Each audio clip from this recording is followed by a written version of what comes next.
So nice to see everybody. Go ahead and sit with your shins crossed, one in front of the other. You could see this if I wasn't trying to block the camera. Well, not block it, just be the attention of it. Flex your feet. Yes, it's just the large model. Flex your feet. Press your hands into your thighs, lift your spine up. Push your feet down into the floor to help your spine lift. Drop your shoulders. Let your eyes close. Looking forward with the face. Not chin down, not chin up. Just neutral. Lifting the spine means lifting your neck.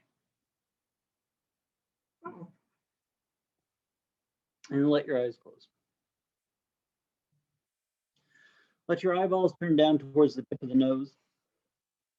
So even though there's nothing to see, there's a focus for that will or energy or want to wander, to see, to do the thing that the eyes are meant to do, which is take in. And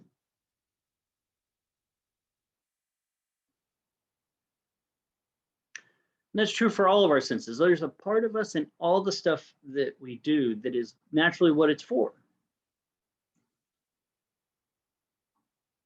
I think, and I've heard this talked about by others, that a lot of idea behind a lot of yoga practices about denying or removing that, removing this input. And to a degree, I agree, but we should be more careful of what the input is, not by removing the input itself, not by removing the process that we've developed over the existence of humans to see or to hear or to taste or to feel.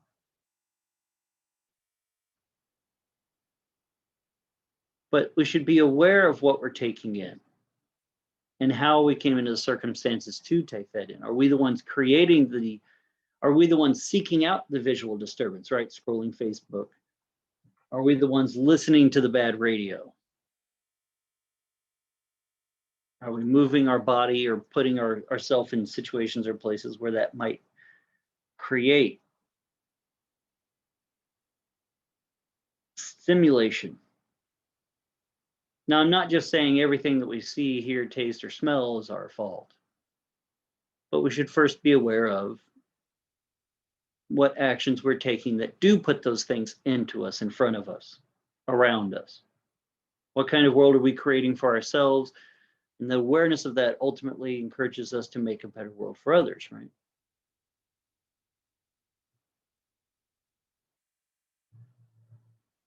So when you close your eyes, don't try to stop the eyes from taking in. Let that natural process be true, but direct it. Let your senses learn to be able to be directed. And know that you will sometimes see, smell, hear, taste, touch things you don't want to, or which create disturbance. We are not yogis that live on the mountain isolated from the world. We're the ones that live in the world. We're the householder yogi. But that still doesn't mean our work is any less important. So even just as you sit here with the eyes closed for a minute or two, become aware of that part of your practice that is about how you direct your senses, how you direct yourself in this work. Because we're not trying to isolate or distance or cut off the natural process of ourselves. Learning to work with it, control it, and be very clear of where we are in the world so we can then move ourselves into a different place and ultimately create around us what we know to be different. I don't want to say better or good, because that's abstract to each of us. But we're in this work for something different. So do not try to cut yourself off from all the things that already exist, but be aware of what you're taking in. Be aware of the direction your senses are going, how your skin feels in your yoga pose, the things you smell, and can you let everything be a focus of you? What does your skin feel in this pose? What are the sounds you make in this pose that you could hear? What did you use deodorant? What do you smell like in this pose? What happens internally to your own salivary glands in this pose? All of the yoga practice is about where those senses are at all times. Not cutting them off. Not removing the ability that we have to take in the fullness of this world through the fullness of ourselves, but being able to remove the noise so we can hear, see, smell, taste, touch, all the things that help make being a householder yogi something unique and beautiful.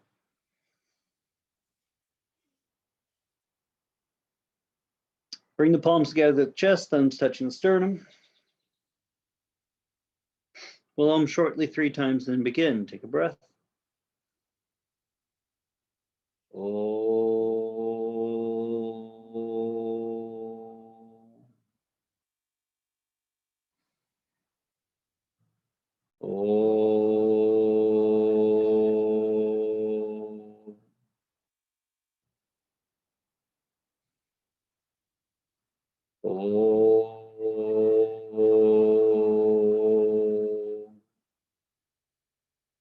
Bow your head and salute the essence of yoga inside yourself.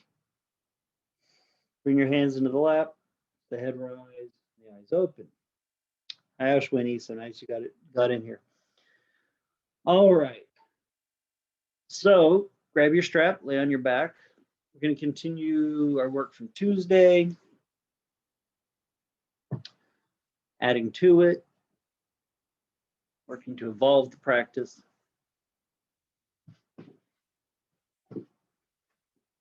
Because I assume when I do these classes, you're still practicing after the camera's off, right? You go to a different class, you do it on your own. So I can teach other parts pieces to these kind of sequences or these ideas of body movement. If that's not true, well, that sucks. Hook your right foot, stretch your right leg straight up into the air with your strap, left leg laying on the floor down. When you start to lift the right leg up, extend the left leg out further away from the body, the top of the thigh stretching towards the foot, the hamstring dragging down towards the ground like you're trying to connect the thud, that space between your thigh and your butt, to the floor.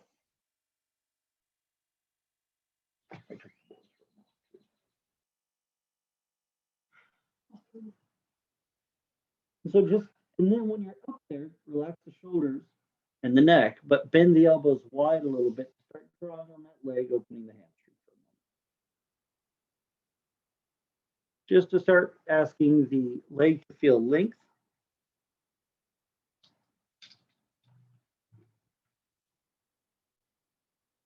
Now, if your knee is bent, lower the leg enough to get the leg straight. I'm not so much worried about the knee coming to your forehead or you putting intensity in the stretch, right? Remember what I said at the start, it's not about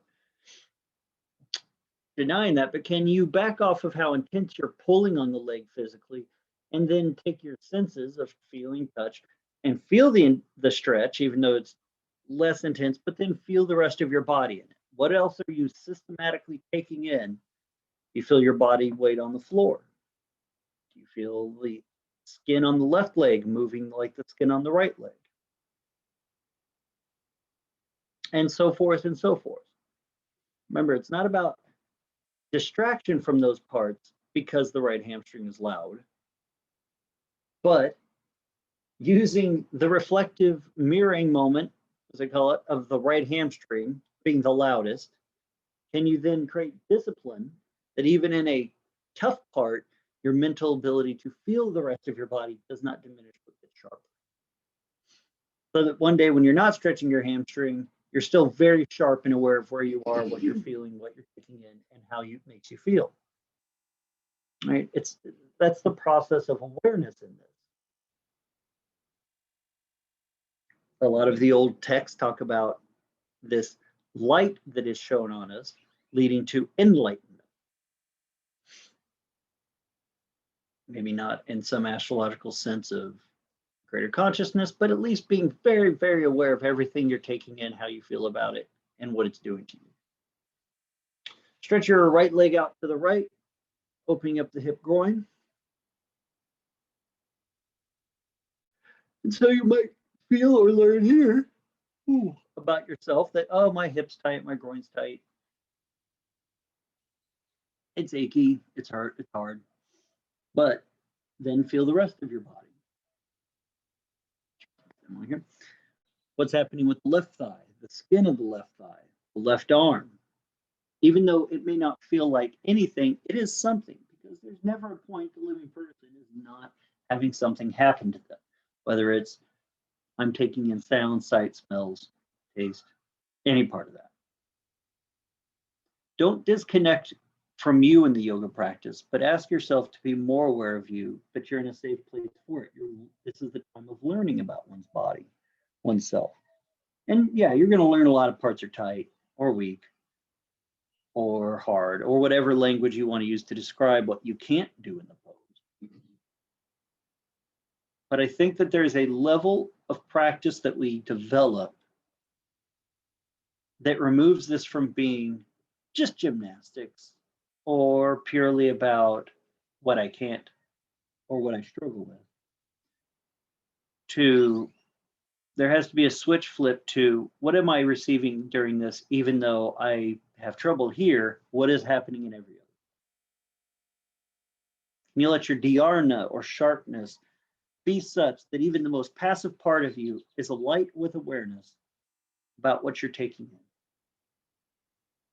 So like I said, go through your five senses. Where do your eyes wander when you're in the midst of feeling this? Give them a direction. Look towards the tip of your nose or towards your foot. Look at your own body. Use your sensory self to take in you. Because I promise you, as small as the world might make you feel, everything in you is bigger than all the world could contain. If you've ever been told a lot, that's the short way of saying that. You are bigger than the whole world can contain. But there's still space for you. Bring the right leg up. Take the right leg across to the left side about 5-6 inches, just enough to stretch the outer hip to begin to waken those muscles up. This is such a great series of poses. It's been classic in my practice for forever. Since I started, actually, probably since my very first class. And it's one I go back to pretty regularly, even though my hamstring on some days might be very flexible or my hips might be mobile or whatever.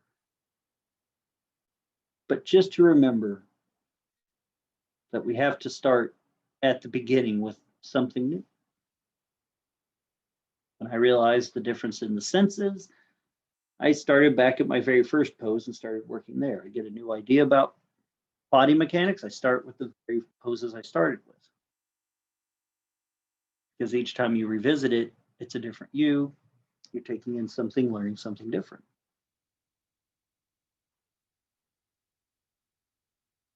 That's why I think Mr. Angar would say, even if you only practiced one yoga pose your whole life, you would obtain a mastery of life. Because it's all you. And you are ever evolving or changing. The poses are a microscope to look at that. Take the right leg all the way across, rolling onto your left hip into the full twist. No block under the knee yet, none of that. But as you extend that right leg across, pushing into the strap, are you still extending through that left leg? Are you gripping up muscles across the body? Is your skin tightening in any one point? Go through your five senses once you think you're in the pose. I say think because every good teacher will say you're not in the pose. But once you think you're in the pose, because I'm not there standing over you adjusting, go through you. Touch, taste, sight, smell, sound. And can you tune any of those for just a moment to be totally focused on you rather than the birds outside, the lights that are above you? Trying to dig that thing out from between your teeth you had for lunch.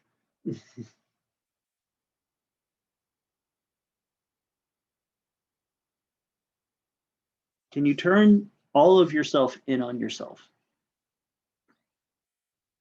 Because that asks a lot. Might be the hardest part of the practice that I've come across. And because poses like this are what a student of mine used to call two-sided poses that you have to do, it's an exploration and examination. Now you know what your right leg in the air, out to the side, and across feels like through those five senses. What will be on the other side may be different. Bring your right leg up for a moment, bend the knee, lay on your left side, propping your head up in your left hand. Start with your right knee bent. Your left leg can be straight or bent slightly if your balance is slightly off. Anatanasana. The right arm on the inside of the right thigh, near the side groin. Stretch your bottom side long. Again, head propped up on the elbow and the hand. So you're just slight curve of the upper torso. Tristan, you see Tristan's bending her bottom knee so she can have better balance, which is always more important. Feel more, stay in the pose longer. Feel more, no more. Extend that right leg up, pushing against the strap. Think about when you lift, can you push down through the bottom leg to help that top hip and glute flex and move forward and ascend? And by I mean the top hip and glute, notice your left hip may want to lay back behind you, and you'll compensate by pushing your low back forward and your stomach. That changes over time. But can you flex that left glute, fire it into the bone, or as Mr. Angro would say, the muscle must attach to the bone and never leave, and lift up through that hip hamstring. Very good. Kind of hold, feel it out. Again, even though my voice comes through, I'll be quiet in a moment. Where are your five senses of you focused? And now look where they are. Notice where your eyes have gone. Notice where your sense of smell, taste, what all of that is taking in. Can you go back to taking in exactly what you're doing with you in this pose? If anything, right? I'm not expecting a pose to have a taste, although I'm sure there's some yogi out there that has really gotten into that and figured out like Anatanasana tastes like pesto or something. I don't know. I'm sure there's a whole field of that somewhere.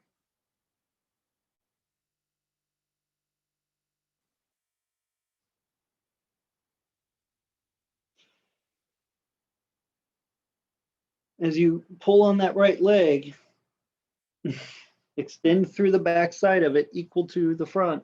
So you're trying to stretch the thigh to the knee to the foot, the hamstring to the knee to the calf to the heel, both sides long.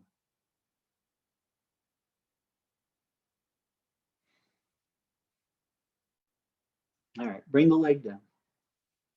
Go ahead, flip back onto your back. Hook your left foot, stretch your leg up.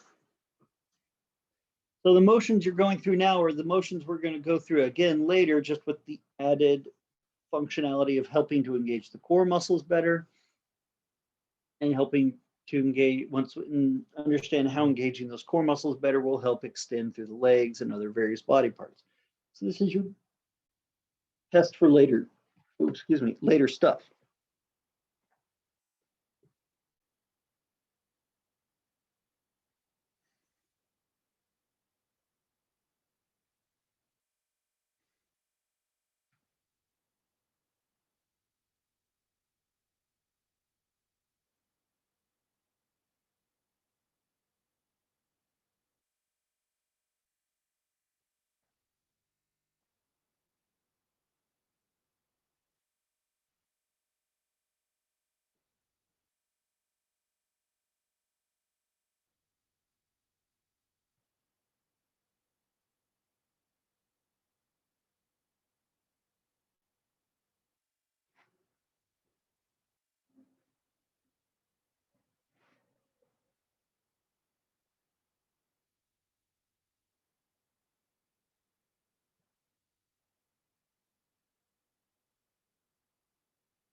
Take your left leg out to the left, opening up the hip groin. Trying to keep extending your right thigh, pressing it down.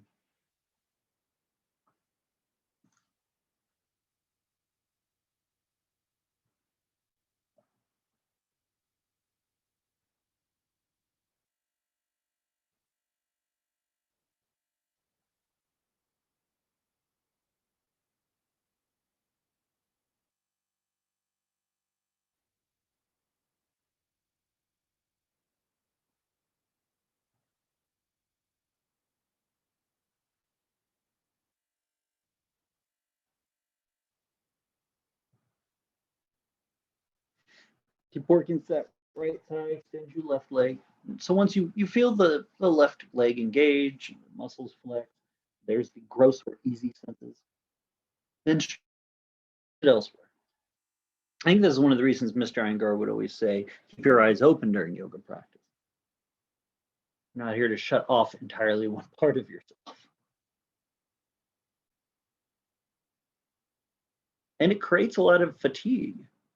The more I practice doing this part of the practice inside the physical asana, very, very tiring. But that's that dhyana or sharpness they talk about in the old text. It takes honing and strengthening. So there's another layer of benefit to your work. Not just physically more flexible or strong, healthy, or just putting your time in, right, till you think you're ultra wise. Bring your left leg up, take your left leg across 5-6 inches to the right, stretching the outer hip.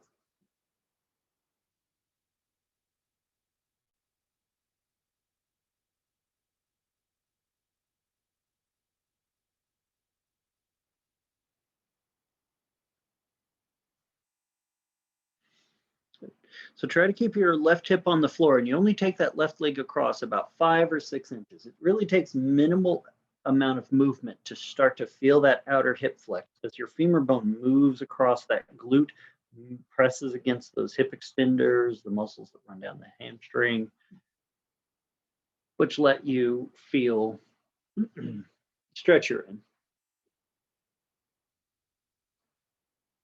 So it's not the full twist yet. That's a different thing.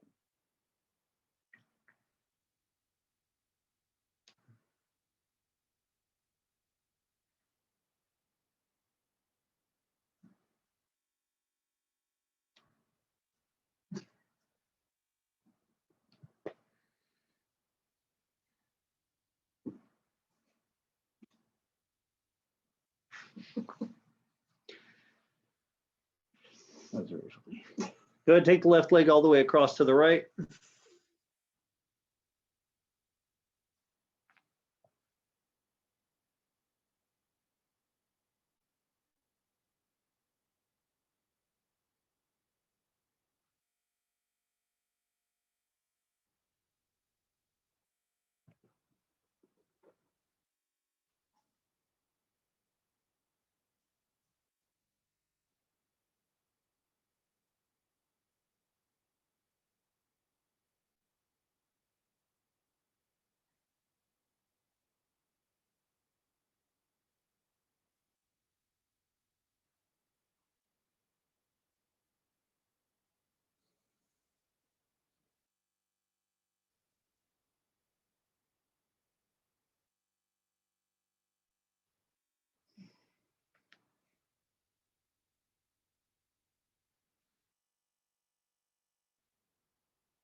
Good, bring your leg up. Roll onto your right side, propping the head up on the right hand and elbow. Anatanasana or king's couch. Strap, or you can hook your left big toe with your hand. But you put the strap or the grab a hold of the foot with your hand. Arm starts on the inside, so you can rotate the thigh up. And before you start pushing the leg up, get your foundation stable. Remember the things I've taught in the past, if you've been in those classes, push under the stability you already have. So push your bottom leg bent or straight down into the floor, push your elbow down so your front to back muscles help to balance, and then push your foot up against the strap or the hand, get that lift. And try to lengthen both sides of the leg, the back of the hamstring to the knee to the calf, and the front of the thigh to the shin of the foot. And then again, taking all that stuff that I talked about for the last 20 minutes, where's your vision go? Can you make it about you? Even if you just look at your elbow or look up at your foot or, look down at your chest, see where you are. Feel where you are through the skin, through the muscles, so forth. Right? If there's a taste, what's going on in your mouth? If there's a smell, what's shifted? What's different? How do you know unless you ask yourself? It may be nothing this time. Could be something. All the information you have about you is good information. It lets you know where you are.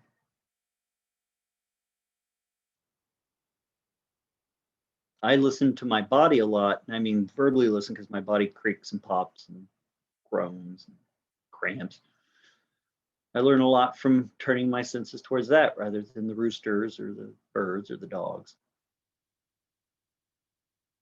Even though they're pleasant, they're not me right now. Because it's important not to just look away from and not give our attention to the things that are negatives, but not totally just be lost in the positives. Because to swing the pendulum of ourselves one way inevitably will ask it to swing back the other. That stillness is also a practice of what we take in.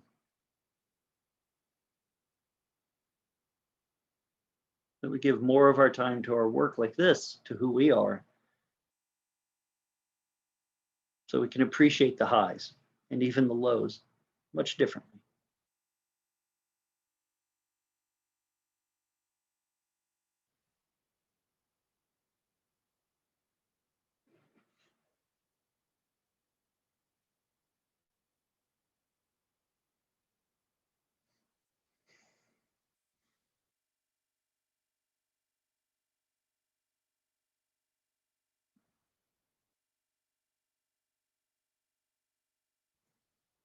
A few more moments here.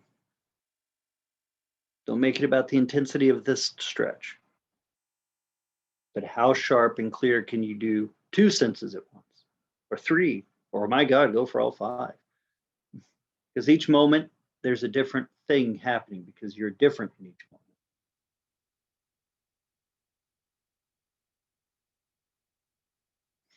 Exhale, bring the leg down.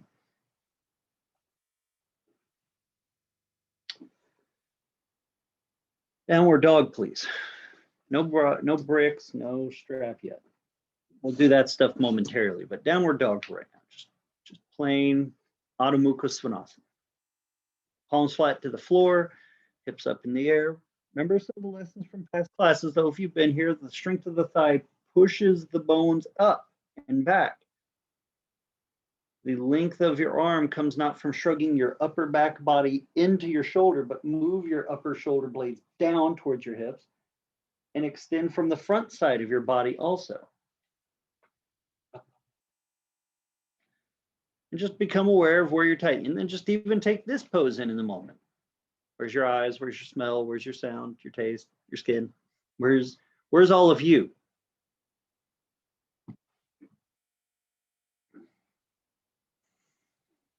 And if you can't feel somewhere, can you see it? If you can't see somewhere, can you hear it? I'm not going to ask you to taste it because that's just weird at this point.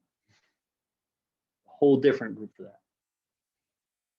Take a nice deep breath in, lean forward like you're going to do a push-up, and take both elbows onto the floor for a moment. Spin both heels to your left, so your heels touch the floor. Take your left hand onto your left hip, rotating the ribs up. The side plank we worked on earlier, or I meant last Tuesday. So when you lift, don't just push up with your low back, but push your right forearm through the floor like it's going away from you as you push through the feet, like you're trying to drag your yoga mat in half at this point. That will help engage both halves. So feel this pose before we add the muscular challenge to this pose. Take your left elbow down to the floor, rolling back to the normal Leveled action, spin both heels to the other way. I don't know which way I told you. Do the opposite. Spin heels the other way. Take your hand on your hip. Kristen's on her left side now. You might have been on your right or left.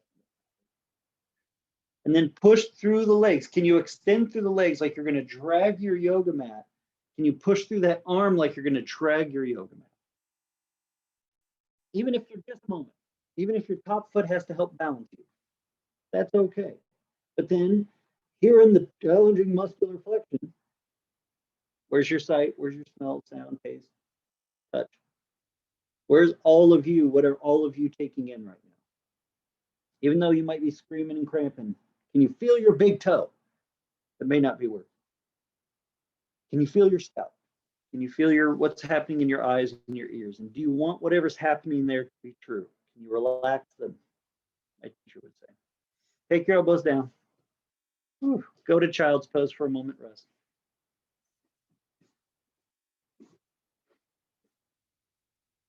Hips back and down, flexing the thighs, pushing the knees into the floor.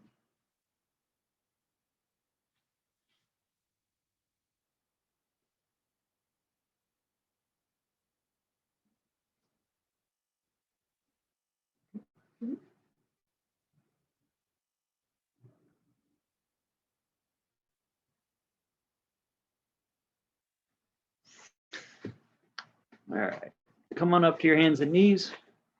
Have a couple blocks. We're going to go through the downward dog versions, and we'll go to the other stuff here in a moment. One block between your feet flat. Remember, this is flat and wide. Between your feet like so. And then the second block between your hands, lengthways down your mat, flat, near one hand, the right hand. Put it so it's touching your right thumb, as Tristan's doing now. And then do down dog. Hips up into the air. No feet on anything, no hands on anything. Just leave the blocks alone. Just get to your down dog. Take another moment to feel this pose. What's working for you now? What's different from the down dog you did earlier, right? Quick snapshot, your 5 senses. Then take your right foot up onto the block by bending the right knee. Place the foot. Do not drop your heel down. Keep it lifted. When you straighten your right leg, don't push your knee back, but pick up both hips, flexing that thigh quad so your hips extend. And then check in with all the 5 senses of yourself. Now that there's different. Just because it's different doesn't mean you still don't focus in on it. Bring the left foot down by bending the right knee. Step your right foot to the floor. Do the other side. I've been doing this for 2 weeks. Some of you have to begin practicing. So you should be a little different on you. Push down through the foot. Don't let the heel go down, but lift the thigh hip up. Move it back. Extend. Use that muscle to lift the hip so you feel that whole leg become fired and alive, and then push that femur bone, thigh bone back. Not by locking your knee, but the extension of your left leg should be always to lift and move back, not from the knee, but from the hip and hamstring. And I apologize for saying always. That is not true. There will be a different tomorrow. All right, bend your foot or bend your knee, bring your feet down to the floor. Place your left hand stays on the floor, right hand on the block. When you straighten your right arm, your left fingertips will touch the floor. Your left hand itself will come up. Push through the right arm, stretching your hips back. There you go. Straighten that right arm, extending your upper body back. So the top of your upper back moves towards the mid towards the low back, hips up. Woo. Bend your right elbow, take your left hand to the floor first, slide your block to the left hand, get your right palm flat, left hand on the block. We're going through it fairly quick, so we have time to work on the other stuff more. We're reinforcing consistent habit. Stretch that left arm straight, pushing through that block. Push down through that. Right fingertips will touch the floor, so your palm's up, but you have to work that arm more to feel that extension. Can your legs still do the work like they were on that block behind you? So can you use your senses, right? You remembered what sound, smell, taste, felt, all that happened. Do it in this pose. It is a mentally exhausting thing to constantly do that, but that is the development Mr. Engler goes to talk about in a lot of his later writings. A lot of teachers, actually. All right, come on down to the knees, child's pose for a moment.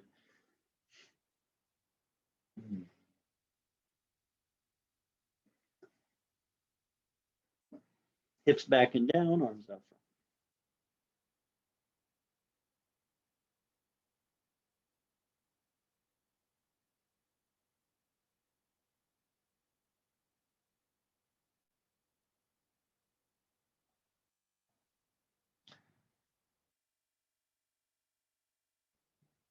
Come on up for just a moment, not fully up so you lose pose, but take both blocks in front of you and do child's pose with both blocks flat, hands on the blocks.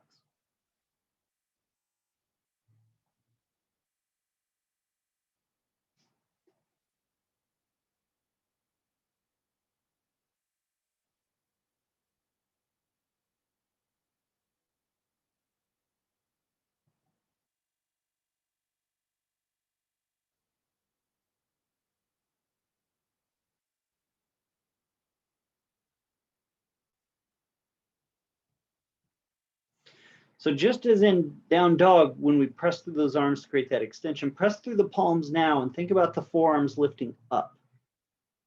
And the more you push your palms down, push your knees down so your hips can go back.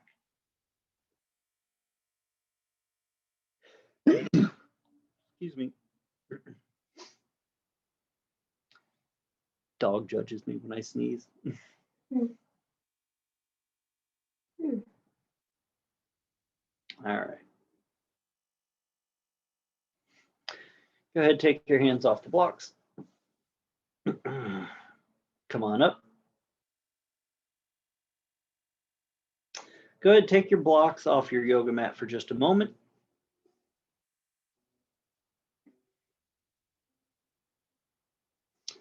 Lay on your back. And you can use a block for this next part. You'll need a strap and a block probably, or a strap and a yoga blanket. I often prefer yoga blanket for this. A bolster also works. There's all sorts of stuff. Just one. So what you're going to do, sorry I had you lay down and getting up for another problem.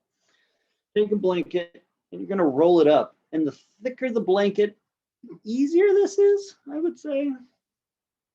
So Tristan's going to lay on her back.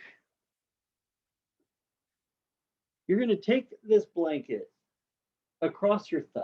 So if she stretched her legs out, it would be just at the crease of the glute meeting the hamstring. So it's not in the middle of your thigh or nowhere near your knee, but way up there. You're going to feel kind of a lift. It actually feels quite nice on your low back when you do this. So we're going to re-explore the idea in this pose and in these poses. How do you stabilize the pelvis, the core, and the low back with this? Now, for years, I taught it and I was taught just to keep pushing the thigh down. And I eventually developed the pelvic and core ability to push this thigh down, but I didn't know how to teach it as well. And I think it was unfair just to say, just do until it happens. So when you take your strap, hook your right foot, stretch your leg up. But before you stretch the leg straight up, work your left inner thigh and the back of your leg down into this blanket hard. Feel the muscles that it takes to move your thigh down into that. And it may be slightly uncomfortable in the front pelvic muscles because they have to learn to depress down. Now you have something to feel that this is the area you're trying to move into. And then stretch your right leg up. How's that feel? It is very confusing, isn't it? I asked Tristan how it felt, and she said confusing. And I agree. The idea of depressing one part, lifting another part is very confusing to both halves of the body. But there's a ton of yoga poses like this. Two parts moving opposite of each other makes space. So work your left thigh down and long like you're trying to roll that blanket towards your foot. So the left thigh doesn't just descend, but extends, moving that thigh like you're trying to roll the blanket away from your glutes. And then pull on that right leg. But the interesting thing is this. If you work your left leg, you don't need the strap to hold your right leg as much. So for a moment, work your left leg, make that the most important part of the pose for you, and then try to keep your right leg where it is and stop pulling on it. Don't let go of your strap and just hold the leg. Can you extend the lifted leg more by working your left leg down? Experiment with that for a moment. What it works, how it works the core, the quad, and the hamstring differently. Now, just for a snapshot before we fall out of this, stop working your left leg and see what happens to your right leg. Tristan, the minute she did it, it bent and went away from her. So now push your left thigh down more and work your right leg. You feel that, don't you? The upper quad, where Tristan's touching right now, and I'm pointing out, works harder because that is the greater muscle, Mr. Angor said, must flex and move the bone into the hip. This creates a lot of mobility. So if I now grab your strap, now that you feel that muscle, keep it by pushing the left thigh down and draw deeper on that right leg. Woo! Hamstrings are now very alive. Feel the difference? Tristan says she feels the difference. If you can't see it, shaking. Bring your right leg down. Hook your left foot. Before you take the left leg up, work the right leg first into that blanket and extend it like you're trying to slide that blanket down towards your foot. Up you go. Don't go to your intense maximum on your left leg. Remember, there's a part where I'm going to ask you to let go and hold it. So don't set yourself up to fail. Set yourself up to stay in it.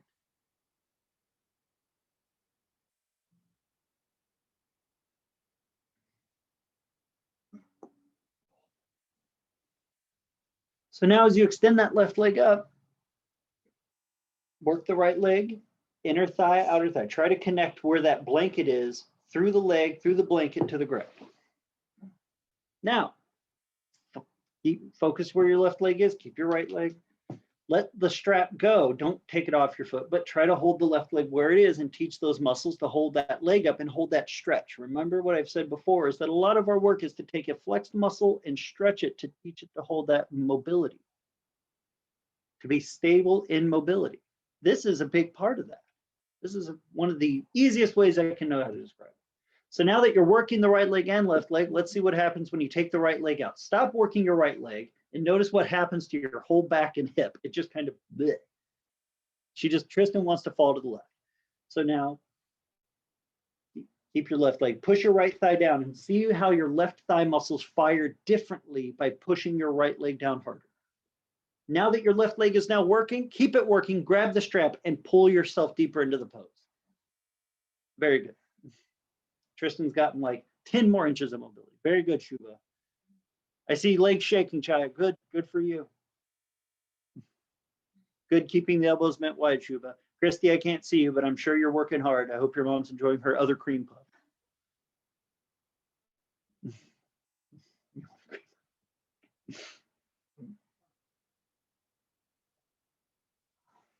All right, take the leg down. So then let's look at the other parts that we did earlier.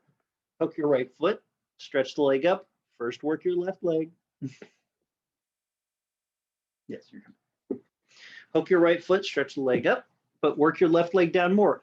How much can you pick your right leg up into the strap by working your left leg down? You just experimented with what it was to create flexion and extension. So now hold the strap only in your right hand.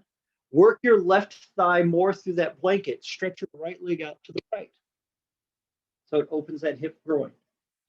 So you know what this was like from before. You basically have an idea. So again, go to your senses.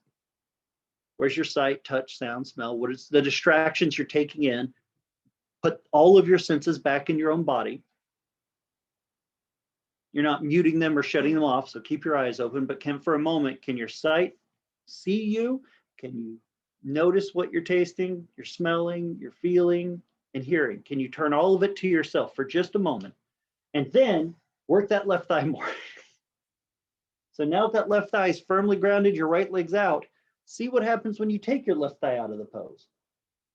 Notice what gives up, what grips, what drops. It's just hanging out. Now push your left thigh down. Work the left thigh more. So now the right leg is out.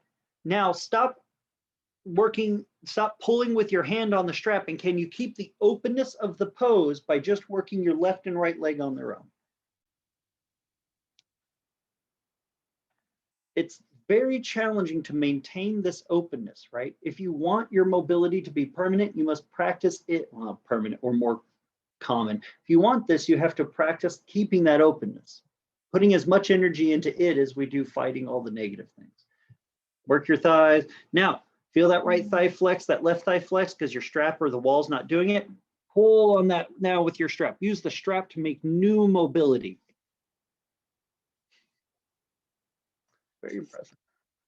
All right, bring the leg up. Let's do the other leg. This is a lot of the muscle stability development. You learn to do this consistently, you will find your poses have a grace and movement because you're moving flexed muscle. And you're also hyper aware of where you're moving it. Remember your blanket still in your thud, that creased thigh butt. Hook your right leg, stretch it up, but before you pull on it using your arms and the strap to do it, make your left leg do more. Let your right leg learn to flex that quad muscle and pick it up. This is how one of my teachers, Gabriel, would say, he would say, use the legs so they turn into pillars of a Greek god.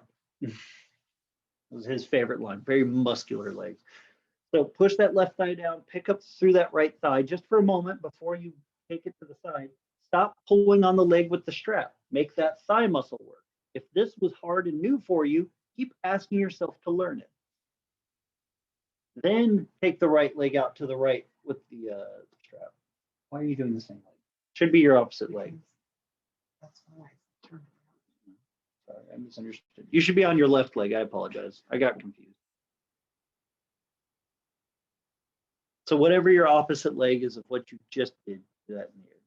Push the leg down into the blanket. Pick up the left leg. Tristan just did her right leg. She's on her left leg.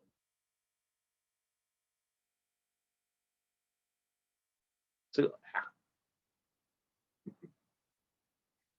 it's always a good reminder for every teacher. You get your left and right messed up. You can see all these interesting new ways of moving the body, but still going to mess up in yoga class. Work the right thigh down, stretch the left leg out. Now, for a moment, keep the right thigh working. Can you keep the right and left leg in this openness? Let go of the strap for a moment. And just hold the openness. Let this be a new norm. Feel the muscle that it takes to stabilize and keep this stretch.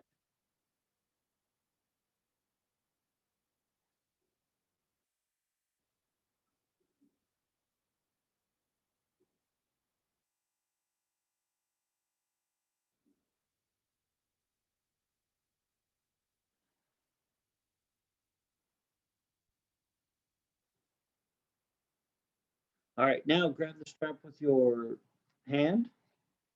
Left leg's extended, it's open.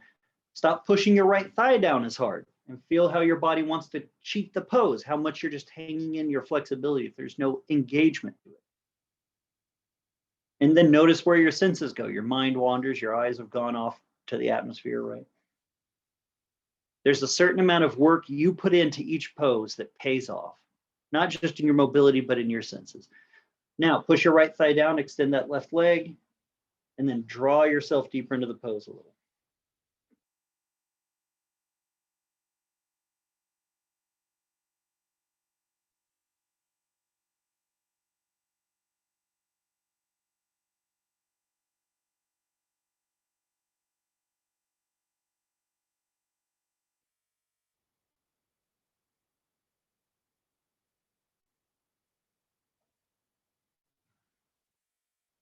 Bring your leg up. Bring the leg down. Nice. Good, she said. Good. So just lay there on your back with the blanket supporting the back of your thigh and just kind of feel your body for a moment. We're going to go through that again, but we're just going to interestingly see enough how much of it you can do without the strap. I'm going to take that from Tristan. Push your left thigh down into the blanket. Now pick your right leg up, just straight, extend it out, long. So think about the extension of your leg. So even if it's laying on the ground, stretch it longer and lift it up. Always try to extend it straight up into the air. So you point the foot. I do not care. Just pick your right leg up. How much can you stretch your right leg on its own muscle being supported by the left and right thigh on that same action?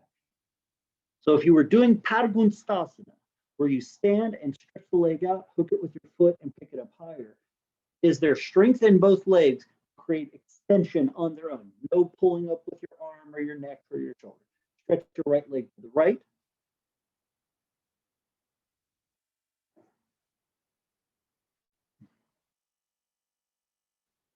Work that left leg. Draw your senses into that left leg.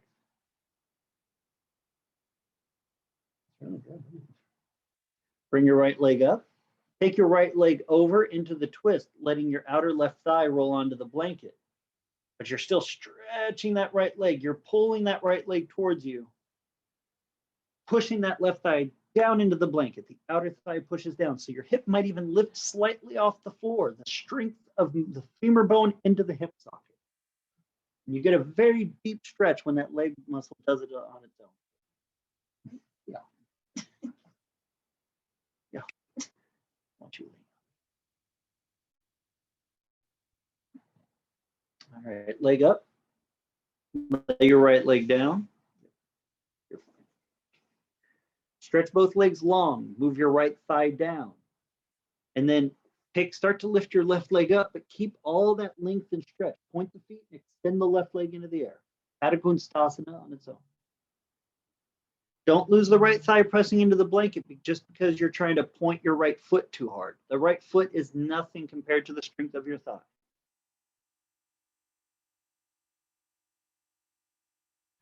Stretch the back of those legs nice and long.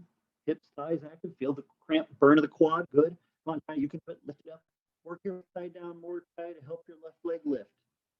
Woo. All right, stretch your left leg to the left. Open that hip and groin, but not at the cost of losing the right leg at any point.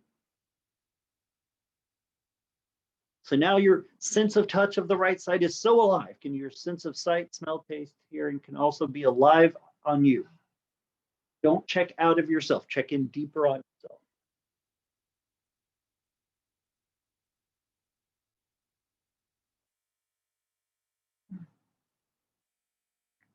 Bring your left leg up. Take your left leg across to the other side into the twist. Pushing your left thigh down harder into the blanket. Right thigh, I'm sorry. Right thigh down into the blanket, stretching the left thigh over into the twist. Stretching that leg longer. Are you still working the same muscles on the top of the left thigh that you were when you lifted the leg into the air? Probably not the exact same ones, but there's still an awareness of what's happening there. And notice how much that left foot might try to find something to push into or pose on.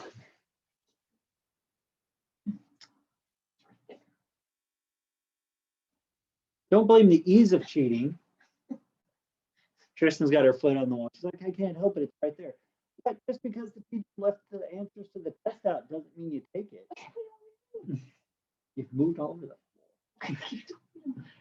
All right. Take a nice breath. Hold for X couple seconds of breath in and out. Try to work the left leg into the blanket more. Right leg, God bless. Right leg down. Exhale, come up with your left. Stretch the legs out. Let the eyes close for a moment.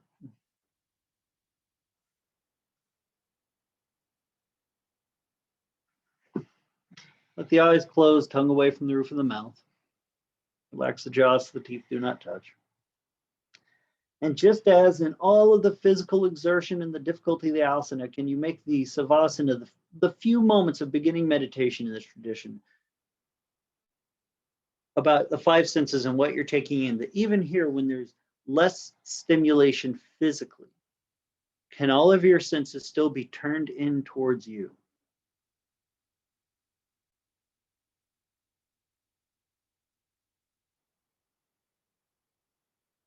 The way Mr. Angar wrote about this in the beginning, when I was reading his work, was very much about the fear to look inward.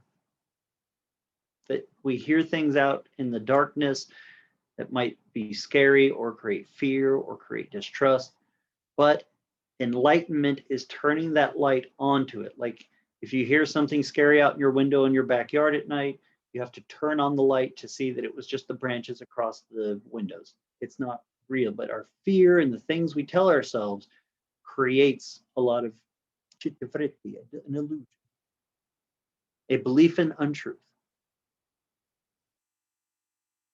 So here, we do the same thing, but to ourselves. Let all of your senses turn inwards onto yourselves, even those parts that, and you might see something about yourself that you think is some scary thing in the darkness or some part that's not great. How do you know if you've never seen it? Not fully, not in the light.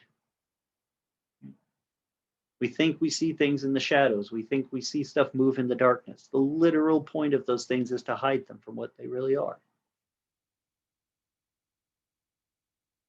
It was a lightning path because it asks us to see them differently, to see them with a light that we know that comes from the sharpening of our senses, the belief in ourselves, and a dedication that no amount of illusion can stand up to. No amount of misbelief can stand up to. Dedication to look at it. All illusions and lies eventually give way. So I have asked you in your practice to be aware of your language with yourself. Let us reinforce our dedication to seeing things, to understanding, to not shutting off, denying, to feel. And rest for the next few moments and enjoy the fruits of your yogic practice.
Slowly increase the depths of your breathing.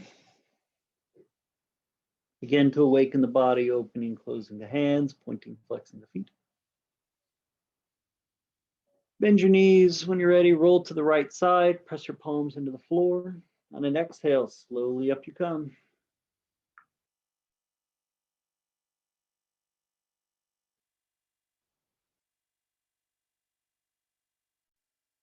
Until we meet again, namaste.